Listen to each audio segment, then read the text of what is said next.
I get a lot of gear rolling across my desk, but every now and then there's something that stands out as being different for whatever reason, whether it be great, terrible, just unusual, unlike anything else.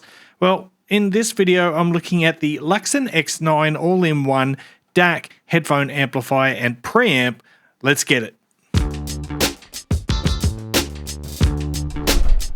What's cracking, audio fans? It's David here from Prime Audio Reviews, and this beauty here is the Luxsin X9. Now, the price of the X9 here is about $1,099, and like I said, it's a DAC, it's a headphone amplifier, and it is a preamp. There are a whole bunch of features that I'll try to remember. I'm probably likely to forget some, so if I do, just leave a comment down below if you want to know anything that I've skipped over or forgotten. But some of the main features, first of all, you've got this wonderful 4-inch display on the front here, and as you can see, we've got a VU meter, which is just something that I love. But not only you have the VU meter, you actually have 8. Currently 8. I think they can even add more via firmware over time, but currently there are 8 different setups or visual meters, so this is just one of them. And if I touch the screen for a second, it gives me, look at all those, let's have a look at this one, and isn't that beautiful? And just to show you what it looks like in action, I'll start some music playback. Oh, the glory is upon us. Just look at that. So fantastic. So that is obviously a highlight. Well, at least it is for me, because I love that kind of thing. I'm an absolute sucker for that kind of thing. Wait, I'll leave the music playing. We'll just look at a couple others before I move on, because this is so fantastic. So you've got vintage style VU meters there, and just another touch takes us back. There are so many different options. Another one, and even just a little display like that shows you the current bit rate, sample rate, and the volume level, which is now at 100% because I've got it set to full line out mode because I've been using it with my desktop speakers.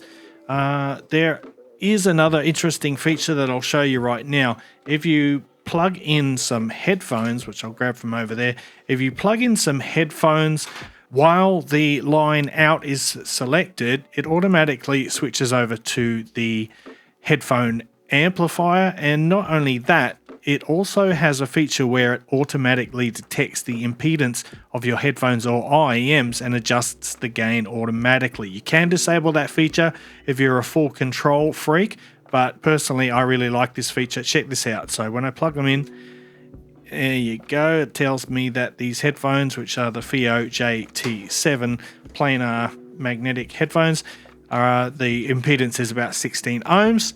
Gain is set suitably for those. So that's a really cool feature. Pop those out. So I've got a bit more room here, and I want to change it back. Which one will I choose?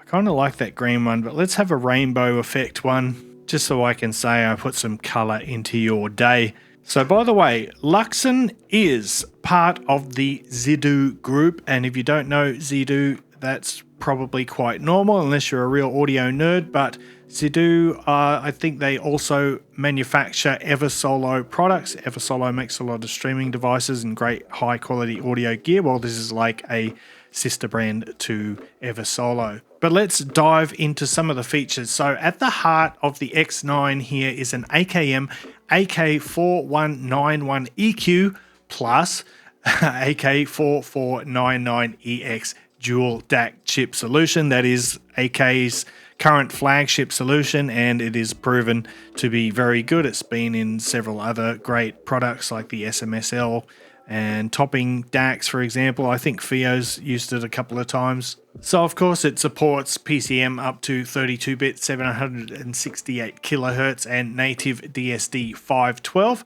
It's got high-res Bluetooth courtesy of a Qualcomm QC5125 solution. Now you would have already seen on the front here, we've got 3 headphone outputs, an balanced XLR, a 6.35mm single-ended, and a balanced 4.4mm output. So you are nicely covered no matter what cable or IEMs or headphones you're using. This will accommodate them nicely. unless it's an electrostat, of course, which is a different story entirely. But when it comes to output power, this guy does up to 4,000 milliwatts at 32 ohms.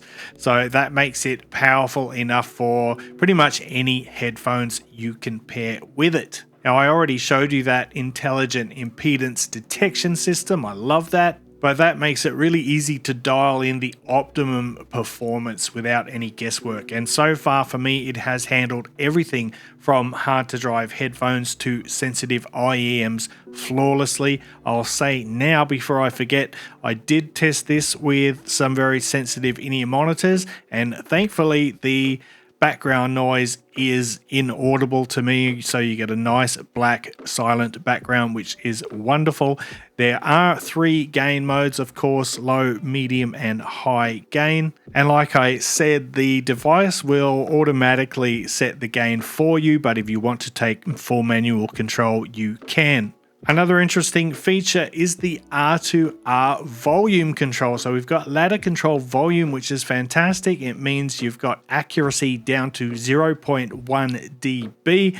And when you are adjusting the volume at very low levels, which I can't do right now because it's in line out mode, you get no channel imbalance from the headphone out, which is fantastic. But let's talk now about one of the other huge features. Like normally I go through the physical build, which we might as well do it now. You can see it is just a chassis, a box shape thing, a grey silver colored thing with a slightly faceted corner on the front.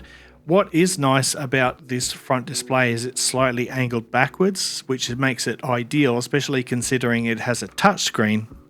It makes it easier to see the screen and interact with the screen, so that's nice. Apart from that, it is basically just an aluminium box, although it does have this ribbing down the sides to increase heat dissipation. You can see, I don't know if you can see on the either camera, but we've got 2 Bluetooth antennas there, and obviously you get aptX and LDAC support with this device. But now onto one of the main features, and that is the HP or Headphone EQ. Now I'll just turn that on there. You can see I've got Sennheiser HD650 highlighted because I was testing this feature with my Sennheiser HD650s.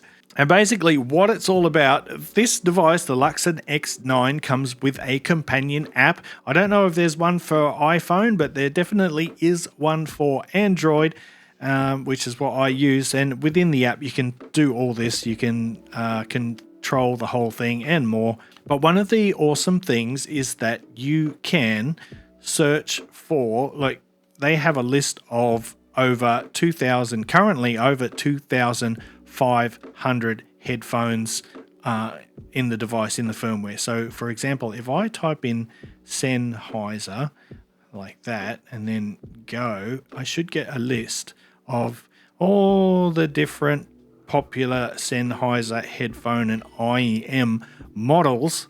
And once you have found your model, if it is there, which it should be, you can jump into it, and then you've got several different EQ or DSP digital sound processing options. So for example, you've got the Harman over ear target, you've got the HMS 2.3, the critical ears even, plus 711 Harman over ear 2018, the diffuse field. So yeah, there's just a whole bunch. There's lots of stuff. So the customization options are huge.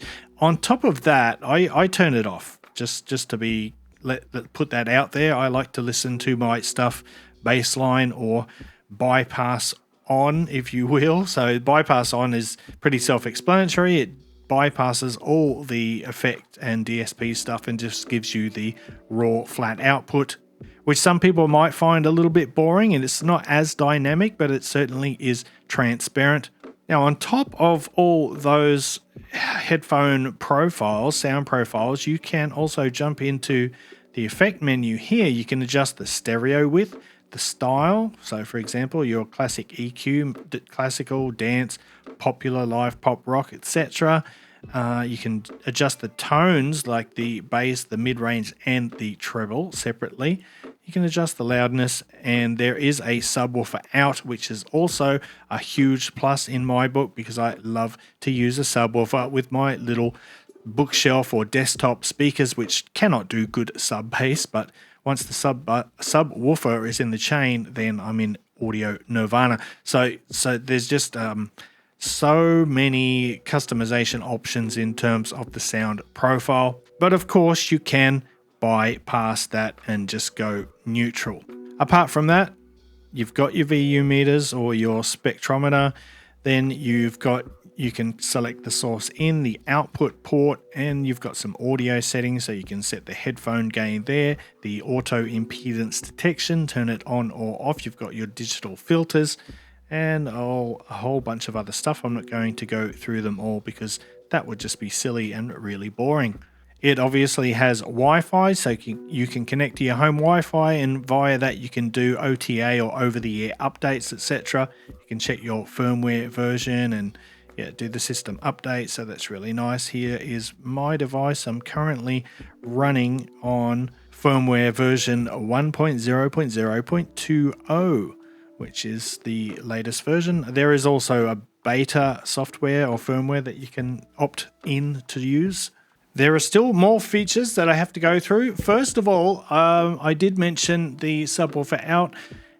In addition, there is a 12-volt out trigger, which is really nice. It means you can connect it to another amp or something down the chain, and you can power that on and off via this, using one remote instead of two. And what I should have said, it's actually got 12-volt in and out triggers, so you can go both ways if you're that way inclined. Now, in terms of inputs, digital inputs, you've got USB-C, you've got USB-B. There is a HDMI port, so this does support ARC, which means it also works great in a home theater setup. There is the Bluetooth input, then you've got coaxial, you've got optical, you've even got an analog RCA input or line in, which is great. Then in terms of output, you've got your balanced XLR outputs and your single-ended RCA outs.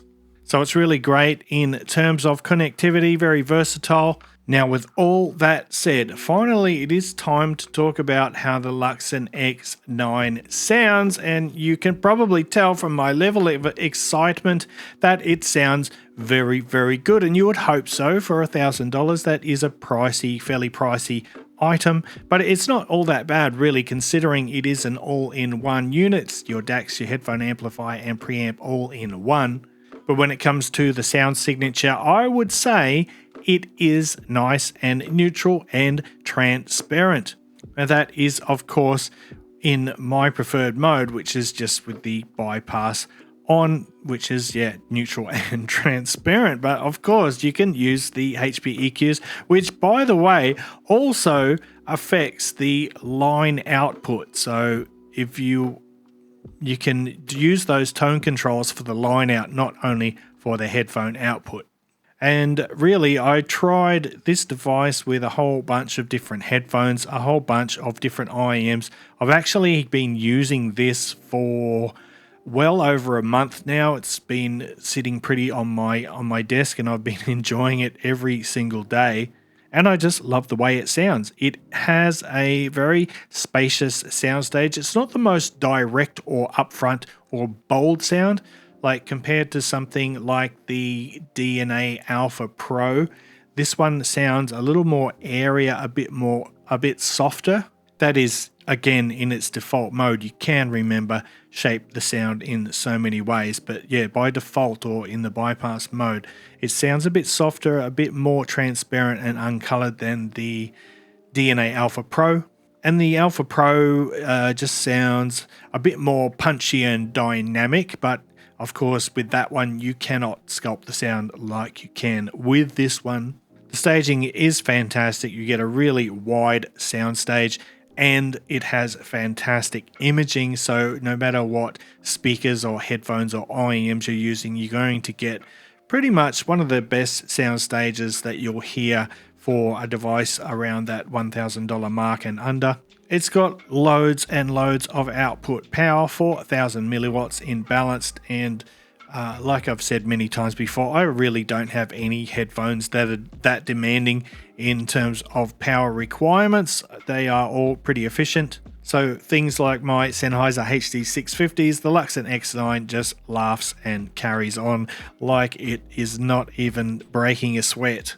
But it's got great dynamics. I've enjoyed lots of music, lots of gaming, lots of movies on this device already.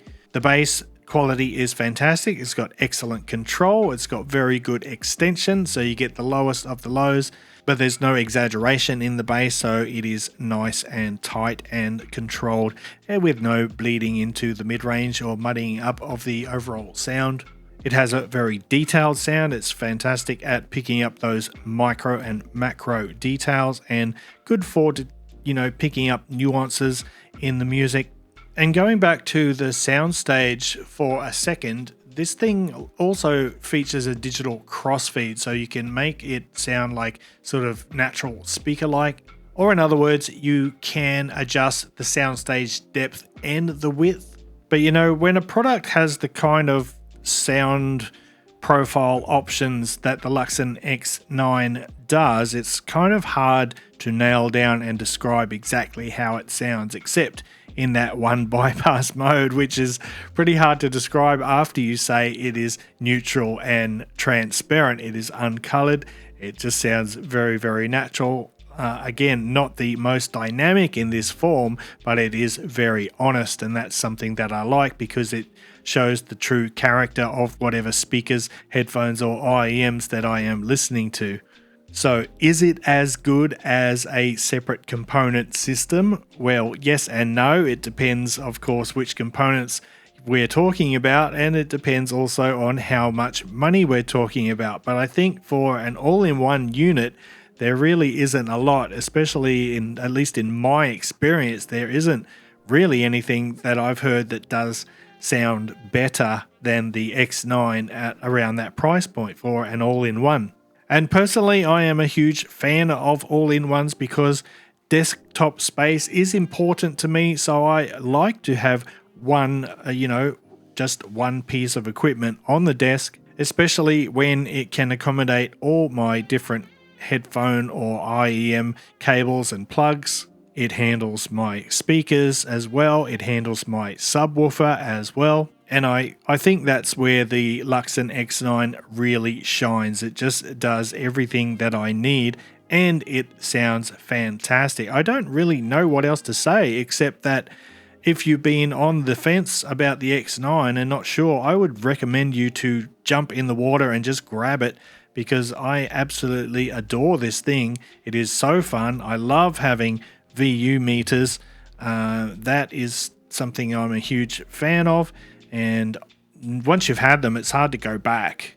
And one other thing that I forgot to mention, and I also really enjoy, is just being able to select the output port, switching so easily between the XLR and the RCA outputs. And even if you are listening to your speakers, if you plug headphones in, it automatically jumps to the headphone output. It's just little touches like that that make my life easier, and I appreciate that. So anyway, guys, that's the Luxsin X9. I love this thing, highly recommend it. I'm going to wrap up the video there. If you liked the video, give it a thumbs up, Pa Family Audiophile style. If you're new here, hit that subscribe button before you go, and until next time, I'll see you later.